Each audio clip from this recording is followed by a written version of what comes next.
আচ্ছা, আপনারা কে কিভাবে কলিজা রান্না করেন বলেন তো? অনেকে তো দেখি কলিজাকে সিদ্ধ করে তারপর রান্না করে। কিন্তু আমি একটু অন্যভাবে করি।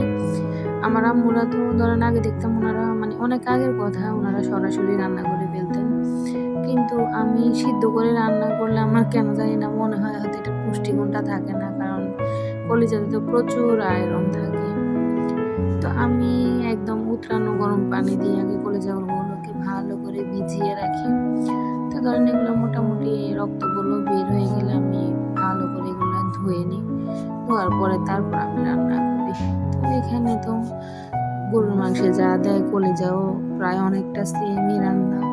এখানে আদা, রসুন, হলুদ, মরিচ, জিরা, গরম মসলা পাউডার, তারপর আমি একটি স্পেশাল মসলা বানিয়েছিলাম ওটা।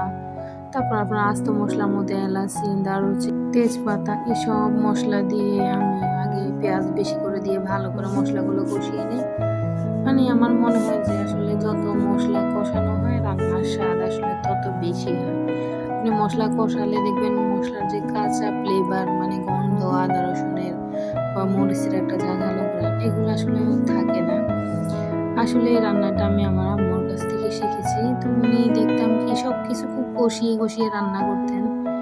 আর একটু ভুনা টাইপের খাবারগুলো আমার আম্মু পছন্দ করতেন।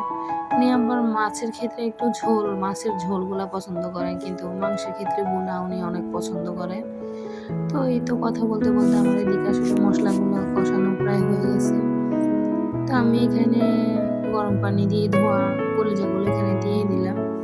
এগুলো দিয়ে আমি ভালো করে আবার মানে কলিজা সহ আমি ভালো করে আবারও কষাবো। তারপরে ধরেন লবণ এগুলো সব ঢুকে গেলে মসলাগুলো ভালো মতো ঢুকলে তারপর আমি এগুলোতে একটু ঝোল দেব। আসলে রান্নাটা আসলে অঞ্চল ভেদে, ভেদে বিভিন্ন রকমের হয়ে থাকে। তো আমি আসলে আমার মতো করে বা আমাদের নোয়াখালী অঞ্চলে যেভাবে রান্না করে আমি আপনাদেরকে ওইভাবে দেখানোর ট্রাই করি। তো আমার এখানে মনে করেন কলিজাগুলো অলমোস্ট প্রায় হয়ে আসছে। কারণ কলিজা অনেকক্ষণ বেশি সিদ্ধ করা লাগে না। তো আমি কলিজার ঝোলটা খুব কম রাখলাম। একটু ভুনা, ভুনা বাচ্চারা খেতে পছন্দ করে তো তাই।